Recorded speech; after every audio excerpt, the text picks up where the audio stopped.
Sup, you beautiful bastards. Hope you're having a fantastic Wednesday. Welcome back to the Philip DeFranco Show, and let's just jump into it. And the first thing we're going to talk about today, by far the most requested stories of the day today, and that is updates around the Harvey Weinstein story we talked about yesterday. It just keeps going and going. If you haven't watched that video, I highly recommend it, but to oversimplify it, there have been years and years, like decades of allegations, many women coming out against Harvey Weinstein. Allegations and stories ranging from sexual harassment, very similar situations with many of the different women, all the way to several of the women claiming rape. There was newly released audio he went through, even more women came forward, including the likes of Gwyneth Paltrow, Angelina Jolie. One of the big things we're going to hit on is we're hearing two different stories of this was an open secret in Hollywood, and others saying, no, not everyone knew, this was not an open secret, I didn't know that he did this. I knew that Harvey chased girls, but nothing like this. Before we jump into that, one of the most interesting updates around this situation is something that is disconnected from Harvey Weinstein. Terry Crews saw the news about this situation, and he tweeted, "This whole thing with Harvey Weinstein is giving me PTSD. Why? Because this kind of thing happened to me." And he describes in tweet after tweet how just last year, this is not even at the beginning of his career, just last year at a Hollywood function, an executive came over to him, and then the guy just gropes his privates. Crews saying his wife was right there, saw everything. He then explains that he just wanted to beat this guy down, but then realized that's gonna look horrible for him. He said, "I could just imagine it. 240-pound black man stomps out Hollywood honcho. Would be the headline the next day. I would have been in jail. We just left. I decided to not take it further because I didn't want to be ostracized. Par for the course when the predator has power and influence." And really, that story is the perfect indication that anyone can be a victim. If Terry Crews can be the victim of sexual harassment,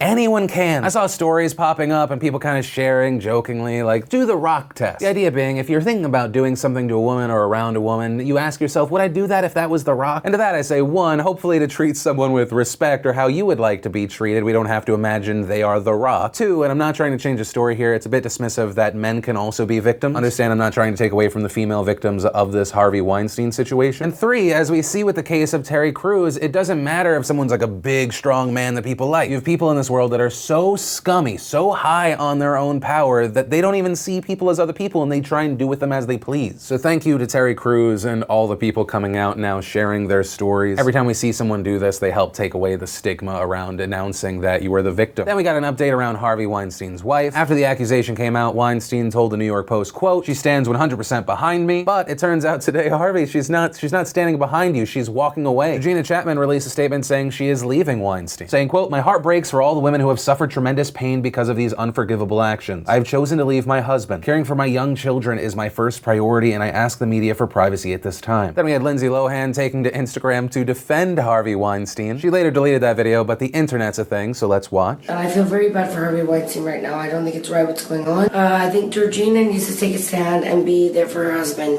And he's never harmed me or done anything wrong to me. We've done several movies together.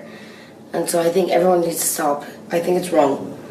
So stand up. She later issued a statement to Daily Mail writing, "As someone who has lived their life in the public eye, I feel that allegations should always be made to the authorities and not played out in the media." And I will say, I can understand that argument to a point, although there have been specific women that went to police, got audio of Harvey Weinstein admitting to having grabbed at her breast, but nothing happened, and so now you have all these women speaking out because there is safety in numbers. You think Gwyneth Paltrow and Angelina Jolie need the press? No, but the sad fact is there's safety in numbers. I mean, I often see the same people that are saying, why don't they just go to police? I mean, I see so many people saying, well, why didn't they tell people when this happened? Why didn't they go public then? We see so many instances where one woman comes forward and people just go, oh, she's lying, she just wants attention. And then at the same time, we ask why more victims don't come forward sooner. And then finally, let's talk about Ben Affleck, because out of everyone that has commented on this situation, he is being hit the hardest. Yesterday, Affleck issued the statement, "I am saddened and angry that a man who I worked with used his position of power to intimidate, sexually harass, and manipulate many women over decades. The additional allegations of assault that I read this morning made me sick. This is completely unacceptable, and I find myself asking what I can do to make sure this doesn't happen to others. We need to do better at protecting our sisters, friends, co-workers, and daughters. We must support those who come forward, condemn this type of behavior when we see it, and help ensure there are more women in positions of power." To that, Rose McGowan, of course, an actress, one of the people accusing Harvey Weinstein, someone that actually made a settlement deal with him, she tweeted, "Ben Affleck, fuck off." Ben Affleck, quote, "God damn it, I told him to stop doing that. You said that to my face. The press conference I was made to go go to after assault, you lie. You want to play? Let's play. And we ended up seeing a lot of people sending hate Ben Affleck's way, a lot of people reminding the world of a 2004 incident. That incident from an episode of TRL that Affleck was on. There he grabbed Hillary Burton's breast. Hillary Burton thanking people for sharing that, saying, seriously, thank you for that, I was a kid. This morning, Ben Affleck apologized. I acted inappropriately towards Miss Burton, and I sincerely apologize. But then you had people tweeting, well, what about what you did with Anne-Marie Losick? That was another incident from 2004. It was during a press junket for Jersey Girl. You usually show a lot more cleavage than this. What's the story? Why are you covering it up today? Well, it's Sunday morning. It's Sunday morning. That never stopped me before from getting the titties out. How are you trying to fool Sunday morning?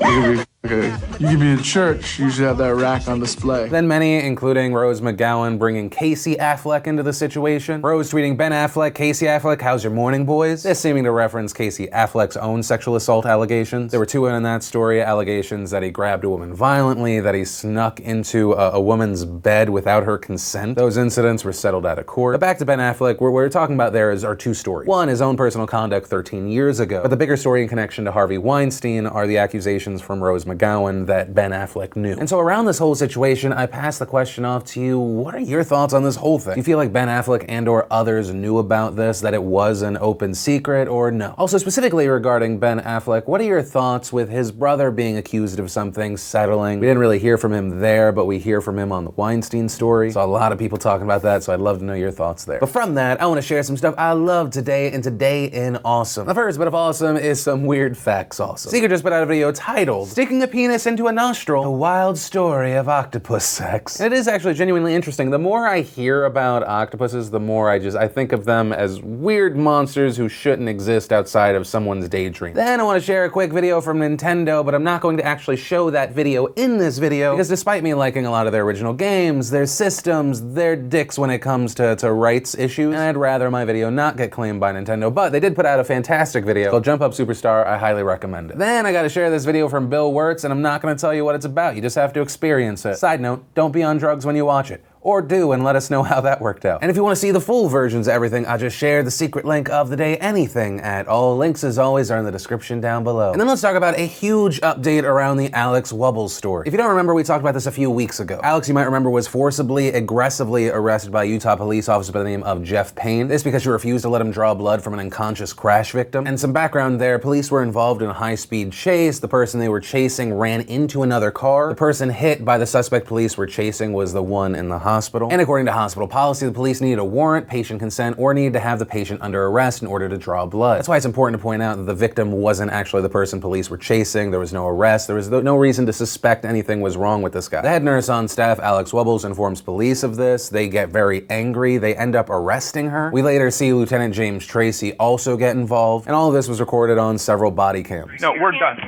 We're done. You're under arrest. We're going. We're done. Sir, I said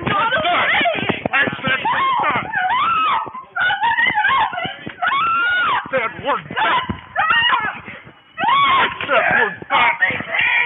If we're doing wrong, there are civil remedies, okay? It's called fruits of the poisonous tree. If we took this blood illegally, it all goes away. And where we last left this, the Salt Lake Police Department had apologized. Payne was suspended from the blood draw program. He was also fired from his separate part-time job as a paramedic. Payne and Tracy were later both put on paid administrative leave. There was an internal investigation. And the big update is that as of yesterday, Police Chief Mike Brown made a final decision. The chief's letter to Payne said in part, although I am mindful of and have considered your service record, the fact remains that your overall employment history, including your relative lack of recent discipline, is outweighed by the glaring absence of sound professional judgment and extremely discourteous, disrespectful, inappropriate, unreasonable, and unwarranted behavior you displayed in this incident. Indeed, I am deeply troubled that an officer with 27 years of experience would choose to pursue the course of action and behave in the manner that you did. For any officer, let alone one with your tenure, this is simply unacceptable. Adding, I am unpersuaded that you are remorseful for your actions themselves, and I have lost faith and confidence in your ability to continue to serve as a member of the Salt Lake City Police Department. Or to paraphrase, how are you so stupid? You have so much experience. experience, you know better. Get your ass out the door, you are fired. Brown also made similar comments about Tracy's past service and clean record being outweighed by poor judgment, but he also acknowledged that it was Payne who withheld information from Tracy that might have changed the way Tracy responded. And this is because during all of this, Payne told Logan police he was having trouble getting vials of blood requested, and reportedly Logan authorities told him just to not worry about it and that they would get the blood by another means at a later time. But he didn't tell Lieutenant Tracy that. But still, Brown said he had to hold Tracy accountable, writing, "Your actions in this matter, which were the catalysts that led to the arrest of Miss Wubbles, have among other things adversely affected public respect and confidence in the department and you, and brought the department and you into significant disrepute. Substantial damage has been done to the department's relationship with nurses, the hospital, and equally as important, the public we serve. Because of your actions, these groups have lost trust and confidence in the department's ability to serve them with dignity and respect. It will take considerable time and resources to rebuild that trust." And Brown's final decision on Tracy was to demote him 2 ranks. So he went from lieutenant to the rank of police officer. And so that's where we are. As of this decision coming through, the men have 5 days to file an appeal. According to the attorneys for the 2 men, they are planning to appeal this decision. And ultimately, I leave the situation with a few thoughts. The first being, thank God for body cameras. Had there been no body camera footage, or it was just security camera footage going at like 3 frames per second, potato quality, we most likely would have only seen part of the situation and really just not how aggressive and ridiculous it was. And as far as the decision coming from Chief Brown, I think it makes sense. I mean, I think it's hard to say that Jeff Payne was anything but in the wrong here. With the information we had in the last video, it would have been very easy to place all the blame on Lieutenant Tracy. That he was the person calling the shots and thus responsible for the whole thing. But now that we have the new information that Tracy didn't have all the information, just because Payne didn't properly handle the situation or relay the information that was pertinent to the situation, still without a doubt he could have done better. So I think that's why it makes sense to me. But I do want to pass the question off to you. Do you think this is just right? Is it too much, or is it not enough? You think Lieutenant Tracy's got to go too? I'd love to know your thoughts. And then let's talk about a really big issue coming out of California. Last Friday, Governor Jerry Brown signed into law SB 239. Now, SB 239 changes a few things for California. Before 239, it was a felony to knowingly infect someone with HIV without disclosing your status, or to donate HIV-positive blood without disclosing your status. That carried a sentence of up to 8 years in state prison. But now that SB 239 has been signed, as of January 1st of next year, it will be a misdemeanor if you do those things. And so with it being a misdemeanor, it comes with just a maximum sentence of 6 months in county jail. It also changed the rules around spreading other deadly communicable diseases. Those used to carry a 6-month sentence, now it's just 90 days. And following the bill being signed, the writer of the bill, Scott Wiener, issued a statement saying, "Today, California took a major step forward treating HIV as a public health issue, instead of treating people living with HIV as criminals. HIV should be treated like all other serious infectious diseases, and that's what SB 239 does." Other supporters of the bill also saying this is a great step towards destigmatizing people with HIV, adding that unlike in the 80s when these laws were passed, HIV is no longer a death sentence. Thanks to modern medicine, you can live a long, healthy life while also having HIV. Wiener also went on to say, "You're going to end new HIV infections, and we will do so by not threatening people with state prison time, but rather by getting people to test and provide them with care." We also saw the ACLU and other large LGBT organizations supporting this bill, both claiming that in addition to LGBT, minorities such as African Americans were disproportionately affected by HIV, and thus the new bill was less discriminatory. But of course, as you might imagine, there was also much opposition to this bill. Many Republicans came out against this new legislation. In regards to the spreading of HIV, they believe that this lighter punishment will actually lead to an increase. We had Senator Joel Anderson saying, quote, "I'm of the mind that if you purposely inflict another with a disease that alters their lifestyle the rest of their life, puts them on a regimen of medications to maintain any kind of normalcy, it should be a felony. It's absolutely crazy to me that we should go light on this." Adding, the critical word is intentionally. When you intentionally put others at risk, you should have responsibility. And personally, I have to say, I am of the mindset that if you are an HIV positive person and you're not telling the person that you're about to have sex with of your situation, you are a huge scumbag. You are putting their life at risk, and you should be severely prosecuted. And understand, I'm talking about you are HIV positive. You're keeping this information to yourself. You are actively showing you do not care about the well-being of this other person. Because essentially at that point, you decided that this person that you're gonna have sex with is going to play Russian roulette. Except in this version of the game, only you realize that you have a loaded gun, and the other person thinks you got a water gun. You've taken that person's choice about risk, their life, their future out of their hands. And in addition to the HIV part, I think it's ridiculous that you would lower any kind of punishment for knowingly giving someone else a disease. I mean, it's just crazy to me. Out of all the places you could say, maybe the punishment's too much, too extreme, this is where California decides we're being a little bit too harsh. It makes me think of cases where we've seen these true scumbags going out there to specifically give people HIV. We saw a story out of Canada of a Ugandan man that actually infected 11 women with HIV, and he actually ended up being charged with murder because one of the women died from the disease. And in that situation, he knew he was HIV positive, he lied to his partners, and he actively engaged in unsafe sex. But in California, it now looks like that guy would have only been charged with a misdemeanor. Then you got people like Daryl Rowe in the UK. He knowingly infected partners. He infected 4 men and tried to infect 6 others. Additionally, because I guess that wasn't scumbaggy enough, he would reportedly then text his victims things like, maybe you have the fever, I came inside you and I have HIV,